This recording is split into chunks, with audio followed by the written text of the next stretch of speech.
Assalamualaikum warahmatullahi wabarakatuh. Waalaikumsalam warahmatullahi wabarakatuh. Alhamdulillahillazi anzala al-Qur'an hudan lin-nasi wa bayyinatin minal huda wal furqan.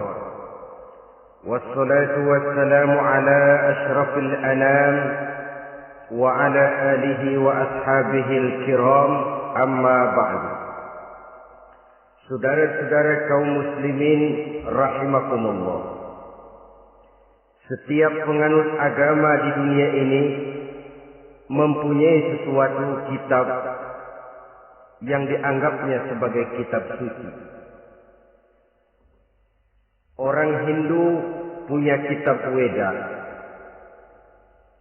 orang Buddha punya kitab Tripitaka, Yahudi mempunyai Taurat, Nasrani mempunyai Injil, penganut Konghucu punya kitab Tao Te Ching, orang Majusi punya kitab Zen Avesta, orang kebatinan punya kitab Serat Centani, Hidayat Jati, Darmo Gandul, atau Gatoloco.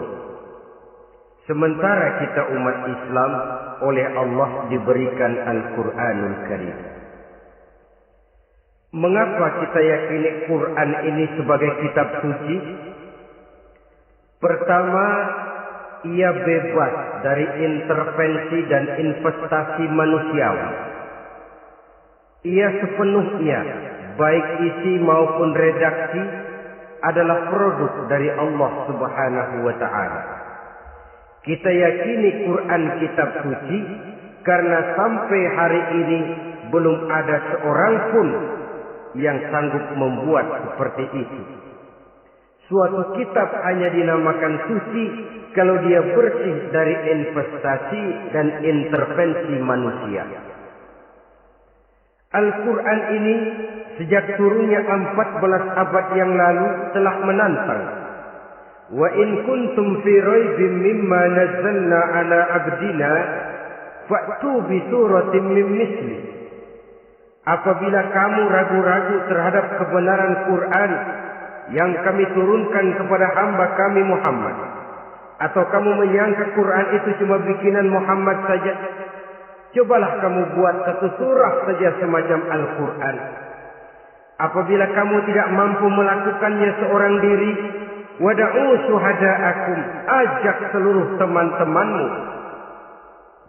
Sejak tantangan ini turun 14 abad yang lalu, sampai hari ini, tidak seorang pun yang sanggup membuat satu surah saja semacam Al-Quranul Karim. Barangkali belum pernah ada yang coba-coba. Sudah.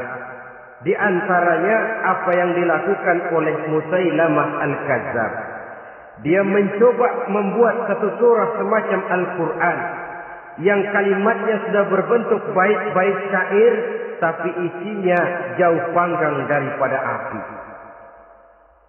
Yang kedua, kita yakini Quran sebagai kitab suci karena isi dan ajarannya sesuai dengan fitrah manusia. Suatu kitab dinamakan suci kalau ajarannya sejalan dengan fitrah manusia. Misalnya, manusia secara fitrah, kalau dia laki-laki normal nafsu kepada perempuan, itu fitrah. Perempuan suka kepada laki-laki, itu fitrah. Kalau ada kitab suci tapi melarang manusia untuk kawin, kesuciannya perlu diselidiki. Quran kitab suci sejalan dengan fitrah manusia, maka ia menganjurkan manusia yang mampu untuk melangsungkan perkawinan. Contoh lain, secara fitrah manusia perlu makan. Kalau ada kitab suci yang melarang manusia puasa saja siang malam terus menerus, itu kan sama juga nyuruh orang mati. Quran sesuai dengan fitrah manusia. Maka dalam Islam puasa wisol, puasa ngableng apa itu istilahnya, puasa nyambung, Dari pagi sampai sore, sampai malam, sampai pagi lagi puasa terus. Bukan saja tidak boleh, malah haram hukumnya. Kenapa? Itu bertentangan dengan fitrah manusia. Yang ketiga, kita yakini Quran sebagai kitab suci karena isinya tidak kontroversil. Isinya tidak saling bertentangan satu sama lain. Di ayat manapun Quran mengajarkan Allah itu esa. Satu kali dia berkata haram, dia akan tetap berkata haram. Isinya tidak kontroversil. Sebab kalau ada kitab suci, di satu pihak mengajarkan Tuhan Esa, di lain ayat mengajarkan Tuhan 3, di lain ayat lagi mengajarkan Tuhan 4, kitab kacau namanya. Bagaimana suatu kitab bernama suci kalau isinya kontroversil satu dengan lainnya? Dari 3 kriteria inilah kita yakini Quran sebagai kitab suci. Masalah yang akan kita bicarakan pada pertemuan kita kali ini, bagaimana sikap kita terhadap Al-Quranul Karim sebagai kitab suci. Berangkat dari sebuah hadis di mana Rasulullah Sallallahu Alaihi Wasallam pernah memberikan tawaran. Beliau bersabda, "Man ja'ala al-Qur'ana amamahu qadahu ilal jannah, wa man ja'ala al-Qur'ana khalfahu saqahu ilal nar." Siapa yang menjadikan Quran sebagai imam, maka Quran akan membimbing dia ke dalam surga. Tetapi siapa yang menjadikan Quran sebagai makmum, maka Quran akan mendorong dia ke dalam neraka. Pilihan terserah kita. Siapa yang menjadikan Quran sebagai imam, ditempatkannya Al-Quran di depan, dia ikuti petunjuk dan ajaran Al-Quran, maka Quran akan membimbing dia ke surga. Surga dunia, lebih-lebih lagi surga akhirat. Tetapi sebaliknya, siapa yang menempatkan Quran di belakangnya, dia belakangi Al-Quran, dia belakangi perintah dan ajaran-ajaran Al-Quran, dia perturutkan hawa nafsunya dalam kehidupan ini, maka Quran akan mendorong dia ke dalam neraka. Ya, neraka dunia, lebih-lebih lagi neraka akhirat. Pilihan terserah kita. Saya mau tanya, kira-kira Quran dalam hidup kita jadi imam apa jadi makmum? Imam apa makmum?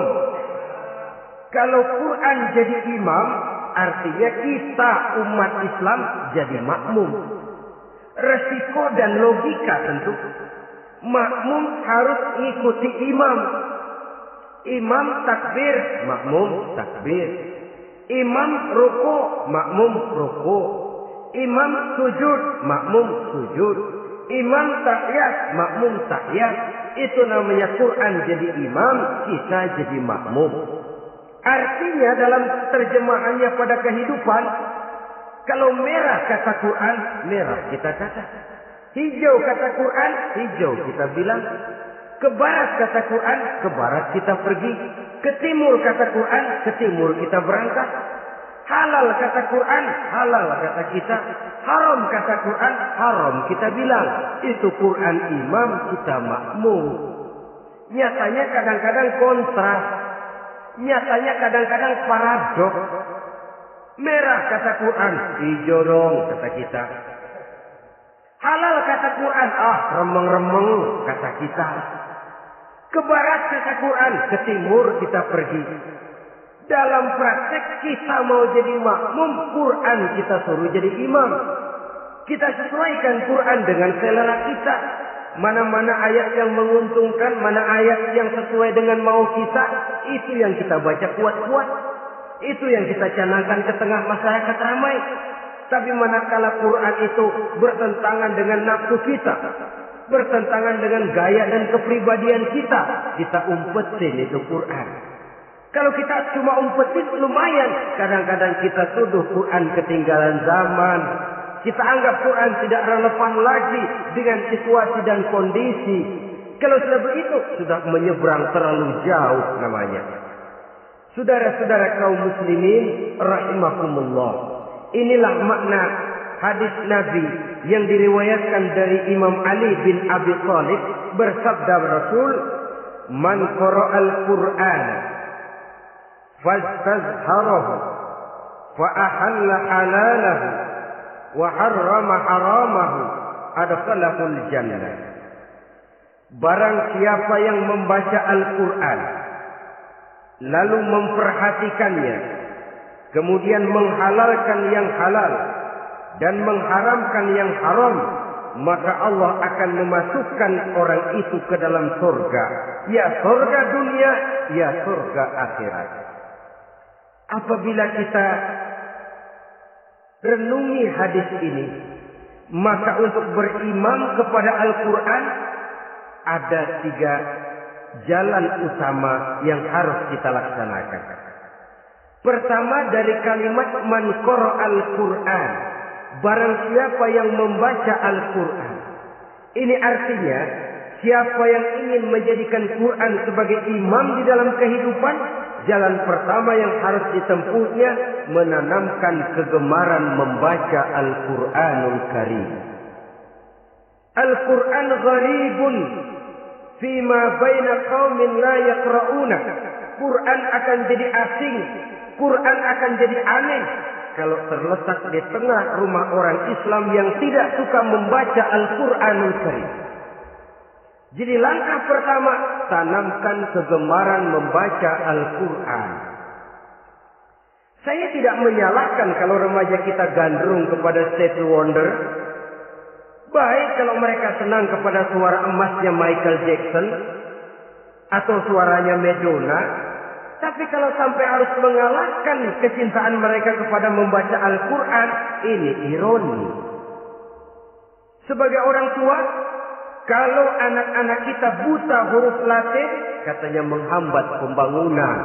Bahkan pemerintah saja menggalakkan bebas 3B.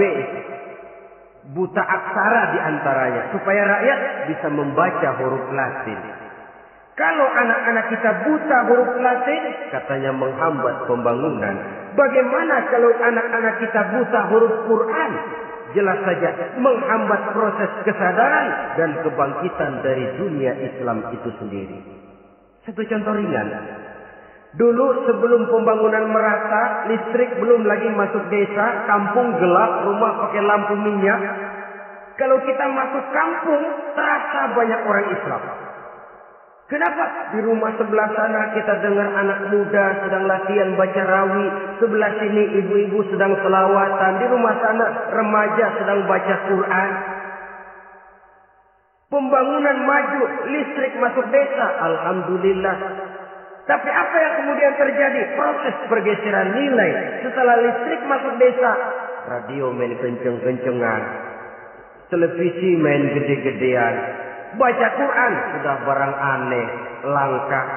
Tengoklah sekarang kalau kita masuk kampung, ada yang remaja sedang baca Quran, rasanya kok aneh, nggak umum. Sesuatu yang baik malah menjadi nilai-nilai keanehan. Saudara-saudara kaum muslimin rahimakumullah, tanamkan kegemaran membaca. Dalam satu hadis Nabi pesan, nawiru buyutakum bitilawatil Quran. Sinari rumah tanggamu dengan bacaan Quran. Sebab listrik ini cuma bisa menerangi gelap, tapi tidak akan sanggup menerangi hati manusia. Quran produk Allah dibaca dalam segala keadaan, tepat dan pantas. Lihat saja, orang sedih baca Quran, terhibur. Orang gembira baca Quran, tidak lupa diri. Di rumah mewah ada yang baca Quran, bagus. Di gubuk reot di pinggir kali ada yang baca Quran, cocok. Orang kawin dibacakan Quran, bagus. Orang mati dibacakan Quran, tidak jelek. Dalam segala keadaan, in all season, bahasa kerennya, dia pantas dibaca. Saudara-saudara, bahkan orang sakit gigi pun kalau dengar baca Quran tidak marah. Coba lihat. Dia senang benar lagu Michael Jackson, tapi giliran sakit gigi, coba setelin lagu Michael Jackson. Kalau nggak mencah-mencah, kamu gila apa nggak tahu saya lagi sakit gigi? Tapi coba bacakan Quran, dia pasti tidak marah. Begitu besar daya pengaruhnya. Bahkan Abu Jahal sama Abu Lahab pernah rapat. Kata Abu Jahal sama Abu Lahab, Mas Lahab, gini loh Mas. Kenapa? Ini saya pikir-pikir salah satu yang menyebabkan kenapa saudara kita banyak ikut ajaran Muhammad. Mereka kalau sudah dengar bacaan Quran terpesona. Jadi kita blokir saja. Caranya gimana? Kasih pengumuman kepada Quraisy, jangan sekali-kali mau dengerin Muhammad baca Quran. Kamu juga jangan. Dan kamu, saya pun begitu. Mari kita janji, tidak mau dengar bacaan Quran. Salaman. Pulang ke rumah masing-masing. Dapat 1 hari tahan, 2 hari bertahan, 3 hari, seminggu ke atas. Abu Jahal mulai ada semacam rindu. Kangen pengen dengar ayat Quran. Karena secara pribadi dia mengakui keindahan gaya bahasanya jauh lebih tinggi dari kemampuan penyair Quraisy. Isi ajarannya sangat dalam dan menyentuh segi-segi kehidupan manusia. Gak tahan Abu Jahal kayak dikit-dikit hatinya. Keluar rumah mindik-mindik, umpet-umpet. Ngempet di rumah Nabi. Pengen dengar Nabi baca Quran. Rupanya Abu Lahab sama. Pikir Abu Jahal, Abu Lahab gak bakalan keluar. Abu Lahab berpikir, Jahal pasti di rumah. Dua-duanya bareng berangkat ke rumah Nabi. Cuma yang satu dari sebelah barat, yang satu dari sebelah timur.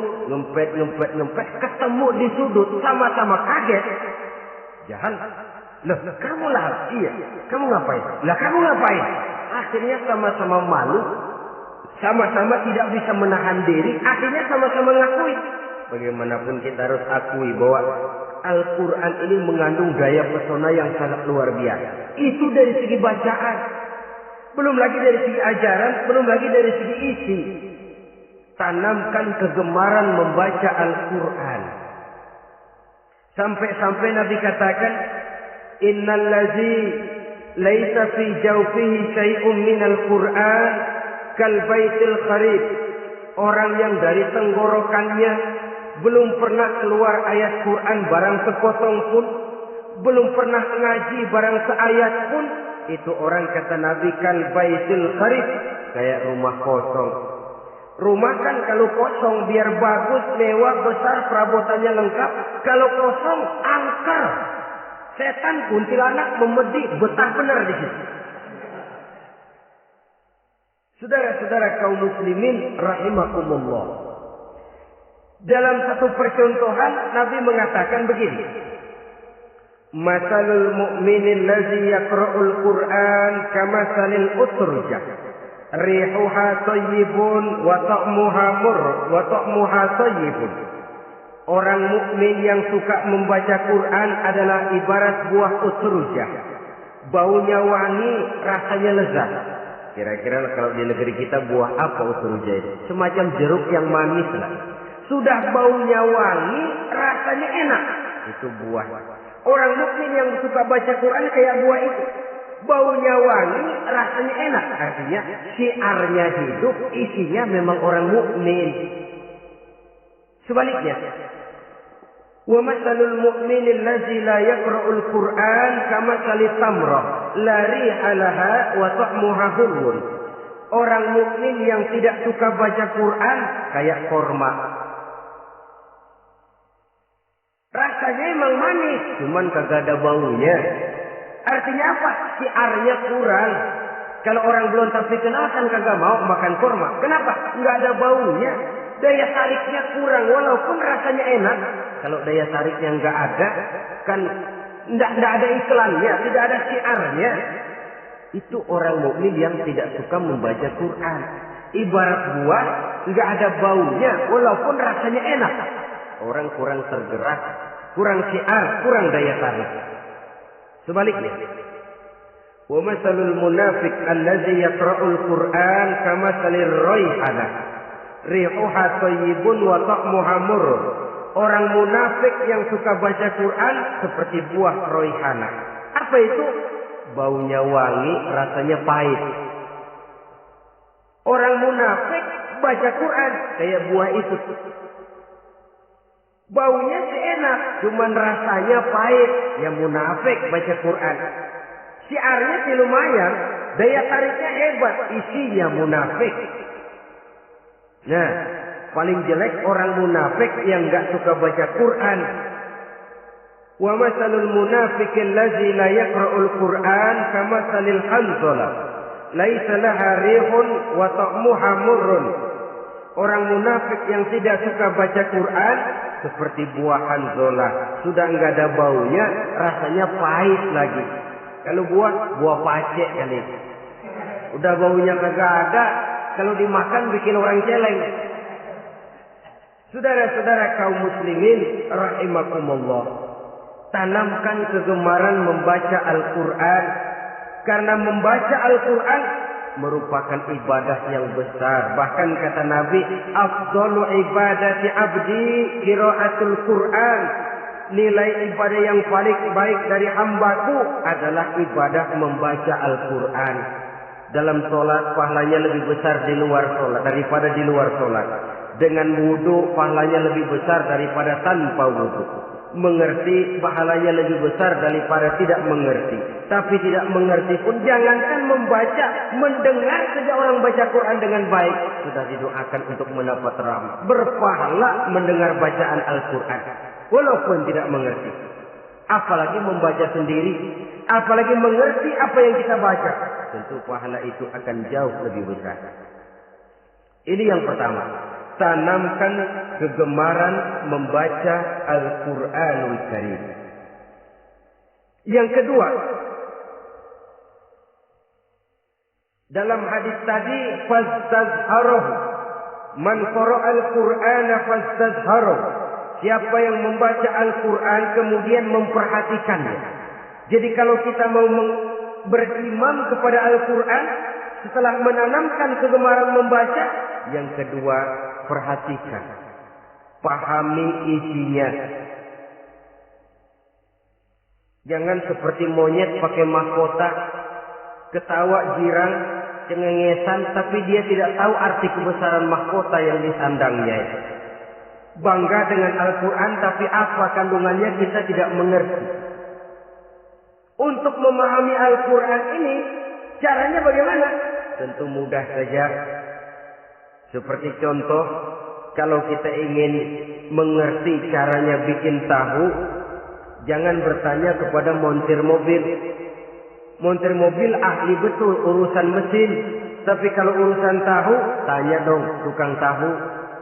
Untuk mengerti rahasia dan seluk-beluk Al-Quran, kita harus bertanya kepada orang yang memahami seluk-beluk Al-Quran.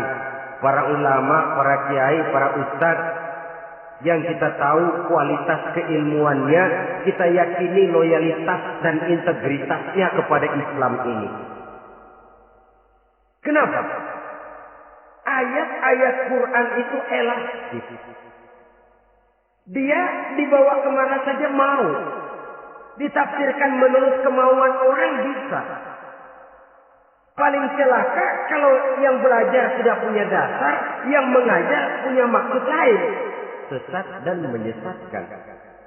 Yang ngajar punya nafsu ambisi. Yang belajar tikus budak. Yang memang tidak punya dasar apa-apa. Sekali belajar langsung tafsir. Cara wudhu yang baik saja belum ngerti. Cara rukuk dan sujud yang baik saja belum bisa. Yang membatalkan sholat apa ndak bisa, ndak ngerti. Sekali langsung. Ndak, supaya kita langsung saja belajar langsung Al-Quranul Karim. Tidak jelek. Cuma akan lebih baik kalau sebelumnya ada unsur penunjang dari nilai-nilai keilmuan dalam Islam ini. Disinilah perlunya menghidupkan majelis-majelis taklim. Sebab kalau Al-Quran hanya dipahami dan dikutak-kutik menurut maunya rasio saja, kekuatan rasio terbatas. Saya akan khawatir nantinya akan timbul pendapat-pendapat di mana Al-Quran disesuaikan dengan otak. Bukan otak ngikuti Quran, tapi Quran disuruh ngikuti otak. Contoh yang dekat saja. Kalau saudara ngukur kayu pakai meteran, itu kira-kira meteran ikut kayu, apa kayu ikut meteran? Ayo, kira-kira kayu ikut meteran, apa meteran ikut kayu? Meteran ikut kayu. Bagus. Kalau meteran ikut kayu, artinya nggak ada meteran benar di dunia ini. Kayunya kependekan, meterannya dipotong. Kan begitu loh. Meteran ikut kayu namanya. Bukan meteran ikut kayu, tapi kayu yang harus ikut meteran. Otak harus ikut wahyu. Jangan wahyu disuruh ikut otak. Manusia ikut Quran, jangan Quran disuruh ikut manusia. Dan kaum orientalis, orang barat di luar Islam yang mendalami, mempelajari Islam dengan tujuan mencari kelemahan Islam untuk menghantam umat Islam. Itu sengaja mencari ayat-ayat yang mereka kumpulkan untuk menghantam umat itu. Supaya mereka meragukan Qur'annya untuk kemudian pada suatu saat meninggalkan Qur'an sama sekali. Timbullah pendapat ada ayat Quran yang sudah tidak sesuai lagi katanya dengan situasi dan kondisi. Seolah-olah otak manusia sudah jauh lebih pintar daripada Al-Quranul Karim. Saudara-saudara kaum muslimin rahimakumullah. Inilah yang kita berlindung dari Allah. Sebab secara demikian dengan kata lain kita secara tidak sadar sudah mengurangi kemahamutlakan dan kesempurnaan dari Allah Subhanahu wa taala. Untuk memahami Al-Qur'an maka kita harus bertanya kepada ahlinya, mengaji, menghidupkan majelis-majelis taklim. Jangan sampai Al-Quran menjadi awam di tengah masyarakat Islam sendiri. Ini jalan yang kedua, memahami isinya. Sehingga dengan demikian, manakala Al-Quran dibacakan orang, pemikiran kita tidak lagi terpusat kepada kemerduan suara orang yang membaca, tapi tertuju kepada isi yang dikandungnya. Sehingga dalam kondisi semacam itu, boleh jadi tiap kali dibacakan Al-Quran, nilai iman makin tambah. Kita dengar orang baca, Alam tara kaifa fa'ala rabbuka bi ashabil fil. Terbayang oleh kita bagaimana Raja Abrahat dengan pasukannya mau menghancurkan Ka'bah. Bagi Allah cukup menurunkan burung ababil, hancur lebur Abrahat, raja besar dengan seluruh pasukan gajahnya, berantakan dibuatnya cuma dengan burung ababil. Allah Maha Besar, Allah Maha Kuasa. Tambah iman. Kalau tidak, ya seperti yang banyak terjadi. Quran menceritakan azab, kita malah kesenangan. Walakum azabun alim. Kamu akan mendapat azab yang pedih. Kita teriak di pojokan, toyib, toyib. Allah, alhamdulillah. Digambarkan azab malah baik-baik. Bahwa kita suka, kita gemar kepada bacaan Quran dengan suara yang merdu, alhamdulillah. Akan lebih baik lagi kalau kita mengerti apa yang dibacanya. Sebab perintah membaca tersirat makna perintah untuk memahami. Perintah memahami tersirat makna untuk mengamalkan. Dengan kata lain, kita hanya bisa mengamalkan Quran dengan baik kalau kita mengerti isinya. Kita hanya bisa mengerti isinya kalau kita rajin membacanya.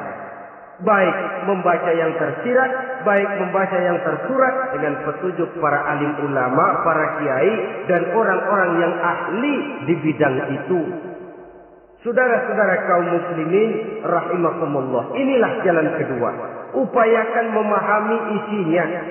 Hidupkan kajian-kajian agama, hidupkan majelis-majelis taklim. Jangan sampai Al-Quran asing di hati kita sendiri. Jangan sampai kita awam terhadap makna kandungan dan ajaran Al-Quran. Sementara kita yakini bahwa dialah yang akan bisa membimbing kita menuju kebahagiaan sejak dari dunia sampai ke akhirat nanti. Jalan ketiga untuk berimam kepada Al-Quran, setelah menanamkan kegemaran membaca, lalu berupaya memahami isinya, yang ketiga adalah mengamalkannya dalam kehidupan sesuai dengan kemampuan yang kita miliki. Quran tidak akan membawa berkah Kalau ajaran yang terkandung di dalamnya kita baca, tapi kemudian kita injak-injak dalam praktek kehidupan. Quran mengatakan riba haram, tapi praktek kita dalam hidup malah senang betul kepada riba. Quran mengajarkan jagalah kesatuan persatuan dan ukhuwah Islamiyah. Praktek yang kita lakukan malah centang perenang, malah saling bertolak belakang, malah kadang menjegal kawan seiring, menggunting dalam lipatan, ramai kita dengan kita.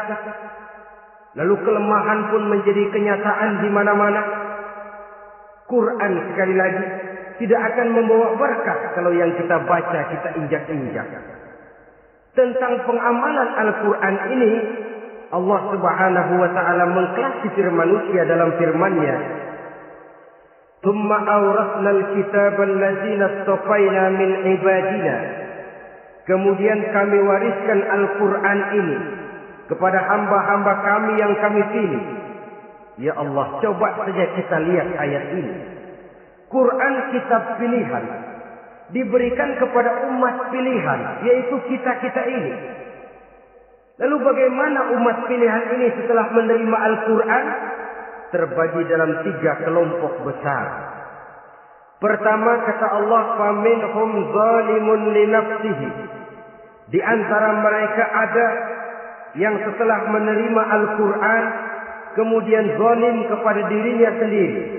Artinya hanya mulutnya saja yang menerima Al-Quran, tapi perbuatannya menginjak-injak Al-Quran. Orang semacam ini tidak zalim kepada Allah, tidak zalim kepada Rasulullah, tetapi orang semacam ini zalim kepada dirinya sendiri.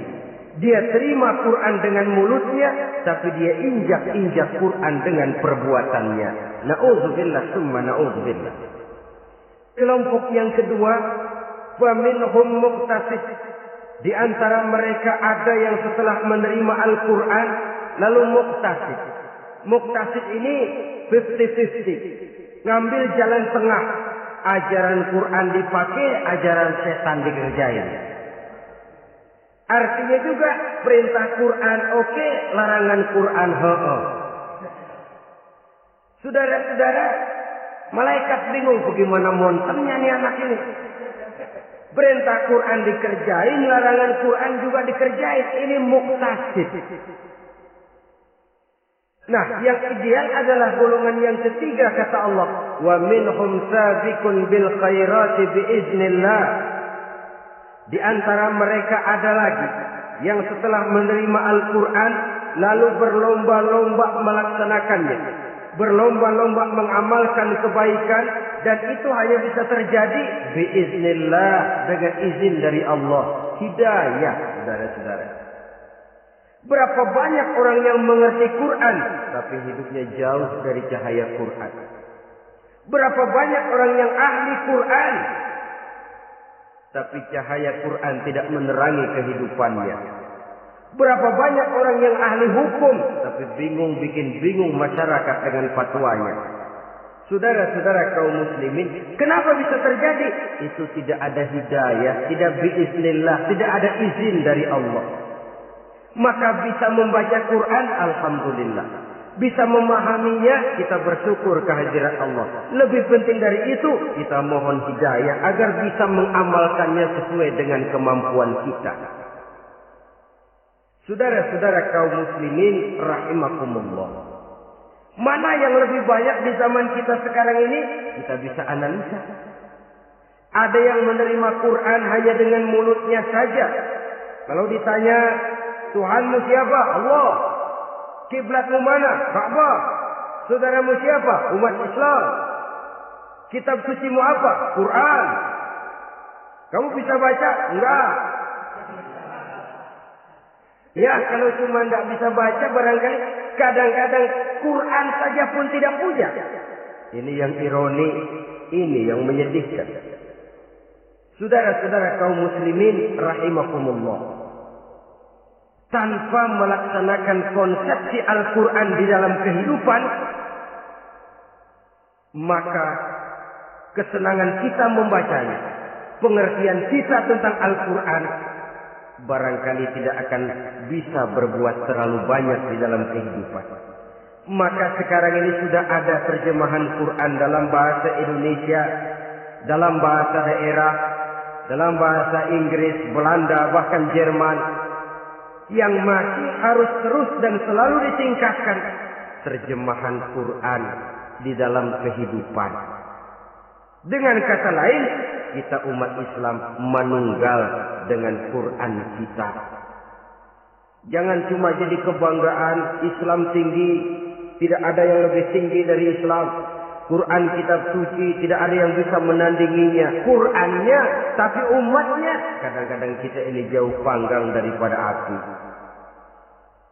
Kita bersyukur musabaqah tilawatil Quran dihidupkan dengan biaya bermiliar rupiah, sejak dari tingkat kelurahan, kecamatan, wali kota, provinsi sampai kepada tingkat nasional, untuk menanamkan kegemaran membaca Quran. Setelah itu hendaknya diadakan peningkatan dengan upaya memahaminya, sehingga pada suatu saat boleh kita adakan musabaqah pengamalan Quran. Hadiahnya sudah langsung dari Allah sendiri. Ini yang kita perlu berlomba mengamalkan ajaran Quran.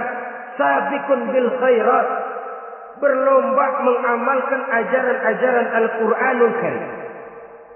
Nah, oleh karena Al-Quran ini dalam bentuknya yang umum kadang-kadang hanya menjelaskan satu persoalan secara global, kita memerlukan tuntunan sunnah dari Rasulullah Sallallahu Alaihi Wasallam. Umpamanya, Quran hanya mengajarkan aqimis sholat, dirikan sholat. Caranya bagaimana? Tidak ada cara sholat dalam Quran.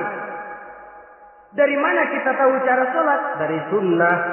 Itu sebabnya selain Al-Quran sebagai sumber utama, kita memerlukan sunnah. Bahwa sholat pakai takbiratul ihram di Quran tidak ada. Bahwa sholat pakai tahiyat dalam Quran tidak ada. Jadi kalau orang cuma Quran saja, tidak ada sunnah itu, ya bagaimana kita bisa sholat? Quran cuma mengatakan wa atimul hajja wal umrata lillah, laksanakan haji dan umrah karena Allah. Bagaimana manasik haji? Bagaimana cara sa'i? Bagaimana cara wukuf? Bagaimana cara melontar? Tidak ada dalam Quran. Yang memuat itu tidak lain sunnah.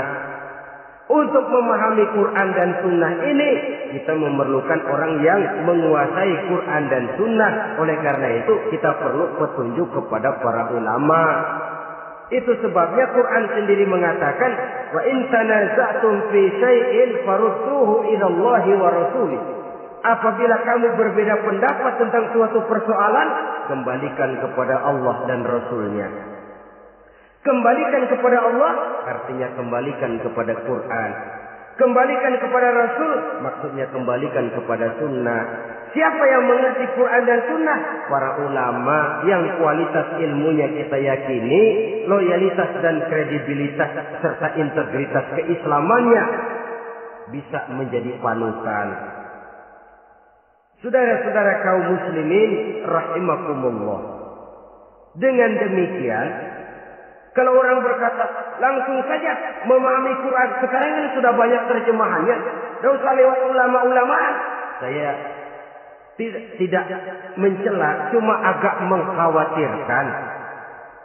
Kalau dia memahami Quran cuma sekedar lewat terjemahannya saja, sangat mungkin jadi dia bisa salah paham. Kita memerlukan bantuan sunnah, kita memerlukan petunjuk para ulama yang menguasai di bidang itu. Kembalikan kepada Quran dan sunnah, artinya bertanya kepada orang yang memahami Quran dan sunnah. Loh, dengan begitu kan akan terjadi perbedaan pendapat. Perbedaan pendapat sesuatu yang halal sepanjang tidak menyebabkan kita berpecah belah. Halal berbeda pendapat, asal diletakkan pada proporsinya. Apalagi kalau perbedaan pendapat itu cuma masalah teknis, bukan masalah prinsip. Kenapa tidak pulang saja kepada tuntunan Quran? Lana a'maluna wa lakum a'malukum. Kami akan mengamalkan amalan yang kami yakini benarnya. Saudara persilakan mengamalkan amalan yang saudara yakini benarnya. Sama-sama punya alasan, sama-sama punya dalil. Tidak usah saling menyalahkan. Tidak usah saling mengklaim merasa yang paling benar, orang lain salah semua. Kemukakan argumen, jangan sentimen. Harus dengan semangat mencari kebenaran, bukan untuk mencapai kemenangan. Kalau sentimen lebih penting dari argumen, kalau kemenangan lebih diutamakan dari mencari kebenaran, yang berlaku kadang-kadang gengsi. Kalau sudah gengsi, yang bicara emosi. Kalau sudah emosi, istilah kita di kampung ngambek. Gedean ilmunya sama ambeknya. Kadang-kadang, saya kalau nggak jadi imam nggak mau sembahyang di situ. Kalau nggak jadi imam, orang lain dianggapnya kagak sah sembahyangnya. Pokoknya kalau nggak ngaji sama saya, Islamnya kurang benar. Mengklaim. Perbedaan pendapat wajar, halal, asal tidak menyebabkan kita berpecah belah. Dan sewajarnya kita lebih berusaha mencari titik pertemuan, memperbesar persamaan, dan bukan mengutak-utik perbedaan. Kadang-kadang inilah penyakit kita. Satu kunut, satu tidak sembahyang subuhnya. Bisa RT. Satu usoli, satu tidak. Bisa RW. Satu azan sekali Jumatan, satu dua kali bikin masjid lagi. Kenapa bukan persamaannya yang dicari? Kenapa justru perbedaannya yang diperbesar? Yang masalah macam ini sampai kiamat tidak pernah selesai. Kan lebih baik kalau kita ditanya orang, Pak, sholat subuh itu pakai kunut apa tidak sih? Kalau saya pakai. Kalau yang tidak pakai kunut bagaimana Pak? Betul, kata yang tidak pakai.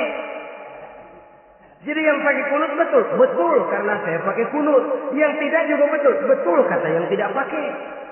Kalau yang kunut betul, yang tidak kunut betul, lalu yang salah yang mana Pak? Yang salah yang subuh nggak sembahyang. Lebih objektif, proyek garapannya ada, umat tidak berpecah belah. Ini yang konyol, kadang-kadang khutbah Jumat pakai membongkar khilafiyah, menghantam tahlil, menghantam kunut. Selesai sembahyang Jumat, apa yang terjadi? Umat resah, masyarakat gelisah, polemik timbul, masalah tidak terselesaikan. Orang jadi khotib itu raja dalam mimbar Jumat, siapa yang mau bantah dia?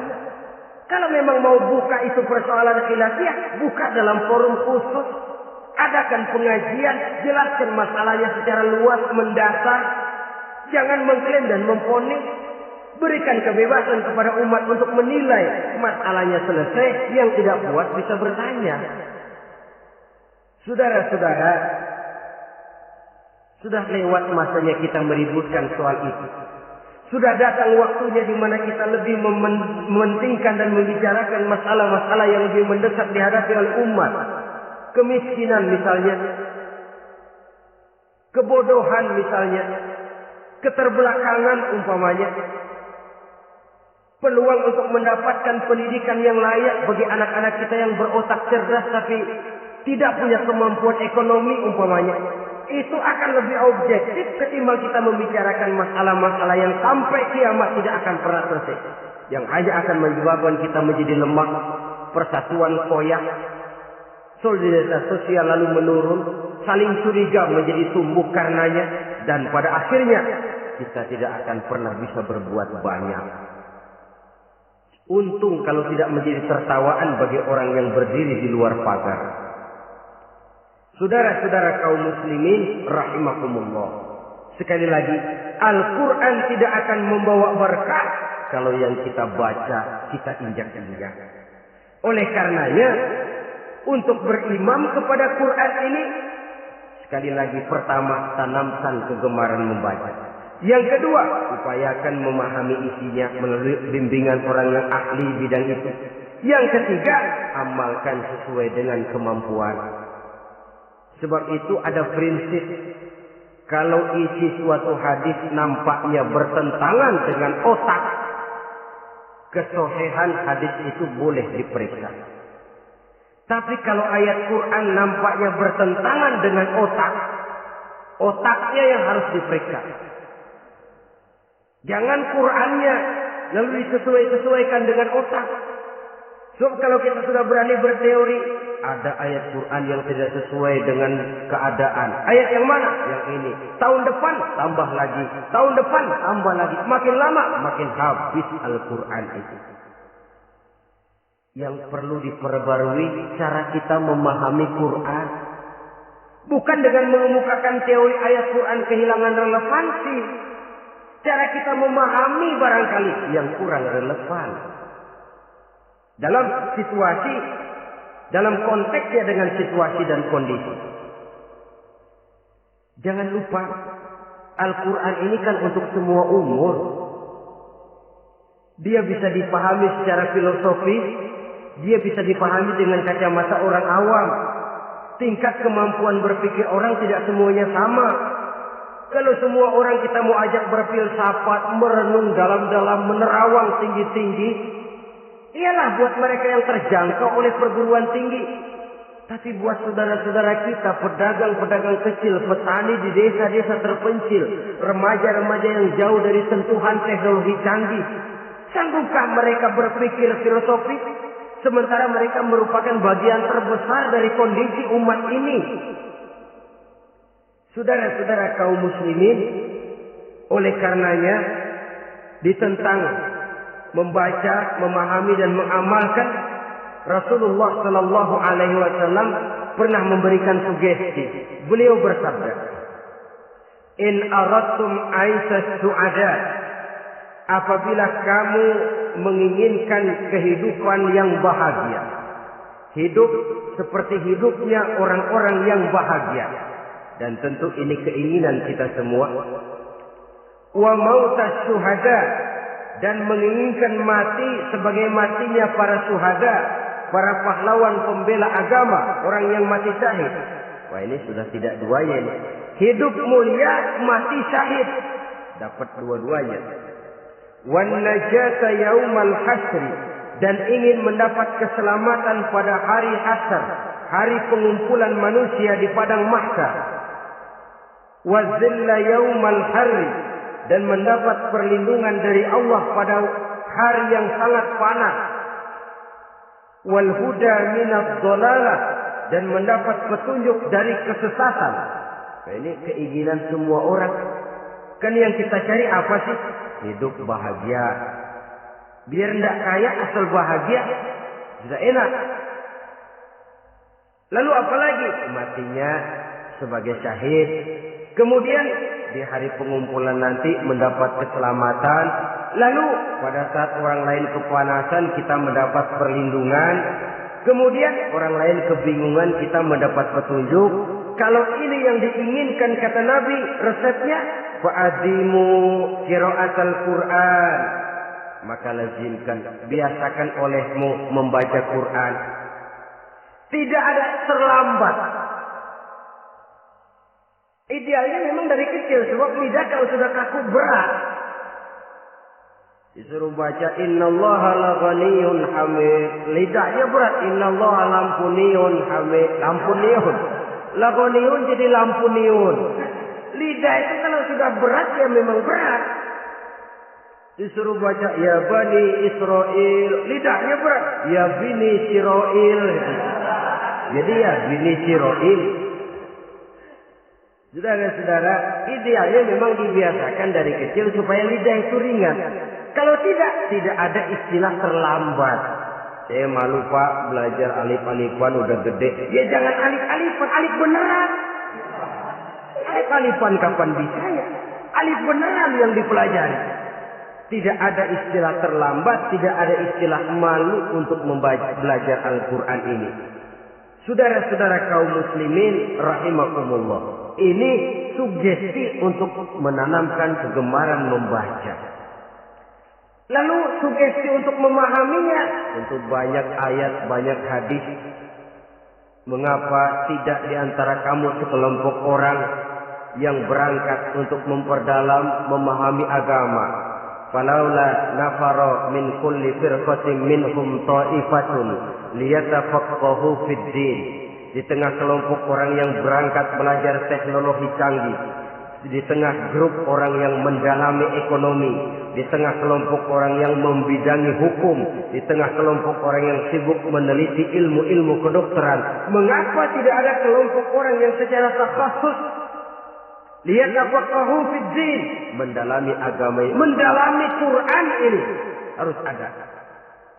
Lalu sugesti untuk mengamalkan Al-Quran kelihatan dari peringatan Allah yang kita bisa temukan pada surah Thaha ayat 124 sampai dengan 127. Wa man a'rada an zikri, barang siapa yang berpaling dari peringatanku, kata Allah, barang siapa yang berpaling dari Al-Quran ini, dia terima Al-Quran, dia imani Quran, tapi dia berpaling dari ajarannya, dia injak-injak apa yang seharusnya dia amalkan, dia perturutkan hawa nafsunya, maka kata Allah, fa inna lahu ma'isyatan dhanka, dia akan diberikan satu penghidupan yang sempit. Inna lillahi wa inna ilaihi raji'un. Diberikan hidup yang sempit. Kalau hidup sudah terasa sempit, bagaimanapun luasnya rumah, sempit. Kalau hidup sudah terasa sempit, bagaimanapun banyaknya harta, sumpah. Kalau sudah hidup ini terasa sempit, bagaimanapun luasnya pergaulan, tidak ada tempat kita bertanya, melarikan persoalan, membagi rasa. Siapa yang berpaling dari Quran, dia akan diberikan penghidupan yang sempit. Bukan dagangnya tidak untung, bukan kerjanya tidak digaji, tapi kesempitan hati lebih bahaya loh dari kesempitan ekonomi. Itu di dunia. Di akhirat, wa nahsuruhu yaumal qiyamati a'ma. Di akhirat nanti dia akan dikumpulkan oleh Allah dalam keadaan buta. Ya Allah, ya Rasul. Padahal ke akhirat kita baru tumben. Sekali ke akhirat buta. Masya Allah. Di tempat kita lahir saja, kalau tadinya kita melihat, tahu-tahu menjadi buta, kita bingung. Padahal jalan sudah pernah kita lihat, arah sudah pernah kita tahu. Bagaimana di padang mahsyar nanti? Kemana jalan yang akan ditempuh? Kepada siapa kita hendak bertanya? Mana teman, mana istri, mana anak? Buta pula kita. Satu kesengsaraan yang merupakan puncak kesengsaraan. Dikala itu orang yang semacam tadi proses. Rabbi, lima hasyartani a'ma wa qad kuntu basira. Wahai Allah, kenapa hari ini saya dikumpulkan dalam keadaan buta? Padahal ketika di dunia dulu saya melihat, saya menyaksikan gunung yang menjulang tinggi ke angkasa. Saya melihat lautan yang luas terhampar biru membentang. Saya saksikan luas tanah, sawah luas menguning. Saya saksikan keindahan alam. Di dunia saya melihat Allah. Kenapa sekarang saya dikumpulkan dalam keadaan begini? Protes dia, tidak terima dia. Allah jawab, kadzalika atatka ayatuna fanasisaha. Kata Allah, begitulah memang. Dahulunya waktu di dunia telah datang ayat-ayat kami kepadamu, telah turun Al-Quran, telah datang agama, fanasisaha, tapi kamu lupakan dia, kamu lupakan Quran, kamu lupakan Islam. Datang ayat, turun Quran, turun agama, kamu belaga filon, kamu belaga enggak tahu. Wa kadzalikal yauma tunsa, maka hari ini pun begitulah kamu dilupakan. Sebagaimana dulu waktu di dunia kamu telah melupakan ayat-ayatku, melupakan kitabku, melupakan ajaran-ajaranku. Hari ini kamu pun dilupakan. Seolah-olah Tuhan cuma enggak bilang, mereka protes, Tuhan, kenapa saya buta padahal di dunia saya melihat. Kata Tuhan, kalau bahasa kita, lu rasain. Lu sih, kenapa dulu di dunia? Pura-pura enggak lihat. Kenapa waktu di dunia? Pura-pura enggak tahu. Kenapa waktu di dunia? Kamu lupakan Quran. Maka hari ini pun engkau kami lupakan. Wa kadzalika al-yawma tunsa. Wa kadzalika najzi man asrafa wa lam yu'min bi ayati rabbih wal azabul akhirati asyaddu wa abqa. Demikianlah kami membalas orang yang berlebih-lebihan, orang yang melampaui batas dan tidak mau beriman kepada ayat-ayat Tuhannya, dan sungguh siksa akhirat itu lebih dahsyat dan lebih kekal. Siksa dunia mungkin kelaparan, kekurangan ekonomi, kekurangan pakaian, tapi berapa hari paling lama seumur manusia? 70 tahun umur kita, ya paling lama begitulah. Tapi siksa akhirat, kesengsaraan akhirat, kesengsaraan neraka, asyaddu wa abqa, lebih dahsyat dan lebih kekal.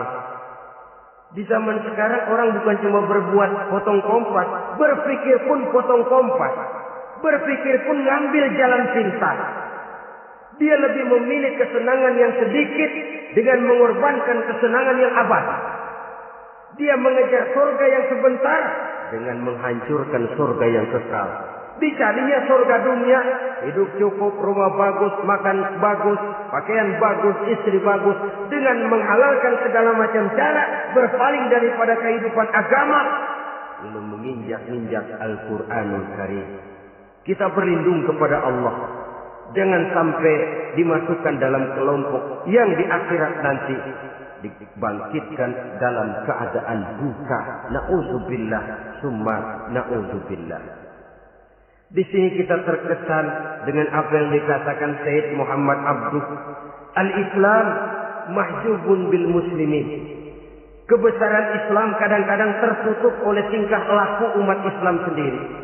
Keluhuran dan kesempurnaan Al-Quran tertutup oleh kebodohan umat Islam. Sedangkan untuk mengungkapkan rahasia Al-Quran ini diperlukan keahlian yang kompleks. Saudara yang di Fakultas Teknik belajar teknologi, ungkap buka rahasia Quran di bidang teknologi. Saudara yang di bidang kedokteran, ungkap buka rahasia Al-Quran di bidang kedokteran. Saudara yang ahli geologi, pelajari struktur kulit bumi dengan mengungkap rahasia Al-Quran. Sehingga pengkajian kita tentang teknologi, pengkajian kita tentang angkasa luar, pengkajian kita tentang anatomi manusia akan berakhir kepada subhanaka ma khalaqta hadza batila. Ya Allah, tidak satu pun yang Engkau ciptakan ini sia-sia. Perut bumi mengandung minyak, timah, kekayaan yang berharga untuk manusia. Mempelajari angkasa luar bisa memahami musim dan menyelamatkan manusia. Mempelajari rimba belantara, teknologi canggih, akhirnya akan memperkuat nilai-nilai iman. Menerjemahkan ajaran Quran lewat disiplin ilmu yang kita kuasai masing-masing, untuk kemudian bekerja sama bahu-membahu dalam rangka mengimani Al-Quran, mengamalkan Al-Quran, dan mengawal keluhuran Al-Quranul Karim yang atas dasar tuntunannya kita hidup, untuknya kita berjuang, dan dalam bimbingannya kita ingin kembali menghadap Allah Subhanahu wa Ta'ala. Inilah pertemuan yang singkat ini. Mudah-mudahan kita diberikan kekuatan oleh Allah untuk berimam kepada Al-Quran, menjadikannya sebagai pedoman utama di dalam kehidupan kita. Terima kasih atas segala perhatian. Mohon maaf atas segala kekurangan. Usikum wa nafsi bitaqwallah. Wassalamualaikum warahmatullahi wabarakatuh.